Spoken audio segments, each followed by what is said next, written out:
Hello, what's up, donut. Ayan. Ayan po si Poging Kalbo. Nagutom na naman yan. Parang ngayon lang nakakain ng donut. Makasubo, wagas. Yun nga pala, di ba galing nga po ako ng Malaysia. At ako ay nakauwi na ng Singapore. Ang tanging nabili ko lang ay donut. Di ba ang layo ng dinayo?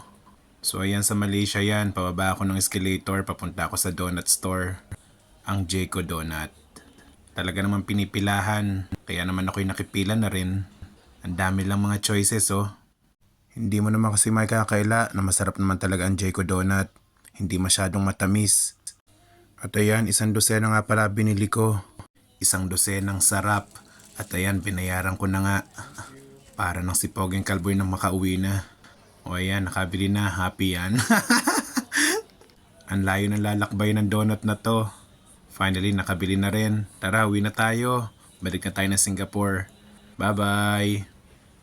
And finally, nakabalik na nga ako ng Singapore. Di ba medyo mabilis lang din ang biyahe namin? Gabi na nga pala akong nakauwi. Ang sakit din ng paa ko, maghapon akong naglalakad. Gustong gusto ko na nga magtanggal ng sapatos. At ayan, nandito na nga ako sa bahay. After 20 years ng paglalakbay ng donut, tingnan natin kung ano itsura niya mamaya. And this is it. Ay, wala pa pala. At eto na nga.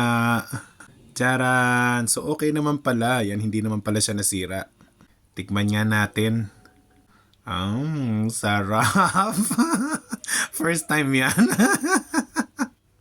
Parang gutom na gutom.